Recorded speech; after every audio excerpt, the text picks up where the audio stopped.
Chipping palm oil, no, mga idol. So, alamin natin dito mga idol kung paano ang labanan sahod ng operator nito, no. Ayan. So, nung nakaraang araw, nagtawagan kami ng pinsan ko. So, nagtanong ako kung magkaano na bigayan ngayon bawat puno. So, ngayon mga idol, ang bigayan bawat puno nito sa operator 1 ringgit 20 sen mga idol bawat puno. So ngayon mga idol, pag sa piso yan mga idol, i-convert natin ito. So 18 pesos mga idol bawat puno. Ayan. So ito mga idol, ang makuha natin sa isang araw nito nasa 130 puno, 150 puno or 200 puno. So nakadepende na lang sa operator. So ang pinakababa talaga nito mga idol 130 puno, pero reklamo yung amo mo niyan, lugi. So kadalasan kailangan 150, no, pero ilagay lang natin mga idol 130 puno mo sa isang araw ang makuha mo, no. So ngayon mga idol, i-times natin 1 ringgit 20 sen, or i-times natin sa piso, bawat puno 18 pesos. So ngayon mga idol, ang abutin niyan sa 100 puno sa isang araw lang idol, 8 hours mo gagawin yon, 8 hours. So aabutin siya mga idol ng 156 ringgit sa 100 puno, 130 puno.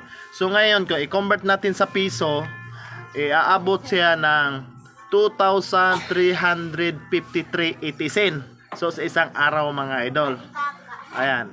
So yun, mahina na yun na nakuha mo sa isang araw 130 puno. So ngayon mga idol, i-times naman natin sa 26 days. Ayan. Dahil ngayon mga idol, hindi tulad kami dati, ihirap ka makakuha ng 26 days dahil lagi sira yung unit, ganun, mga luma mga unit namin dati nga. Kaya ngayon ang mga operator ano na sila, mas maganda na ngayon dahil karamihan mga bago na yung mga equipment. So ngayon mga idol, i-times natin sa 26 days mga idol.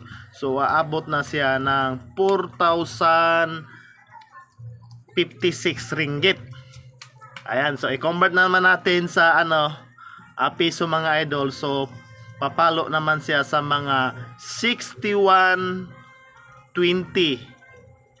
mga idol sa isang buwan yung masahod natin. So, yun ang masahod natin sa buwan mga idol. Pinakababa mga idol kung nasa chipping ka. Ayan, so medyo malaki-laki din mga idol kung napasukan mo na kampanya na matagal-tagal yung trabaho nila at nakapagkakontrata sila sa malaking kampanya at tuloy-tuloy, sigurado makapira ka doon mga idol, makapag-ipon ka talaga. Kaya yung mga idol natin doon, sabi iba sabi na malaki-laki daw sahod nila, ganun, dahil sa pakyawan sila mga idol. Pag sa kampanya kayo mga idol, malabo ka na makasahod ng 60,000 doon.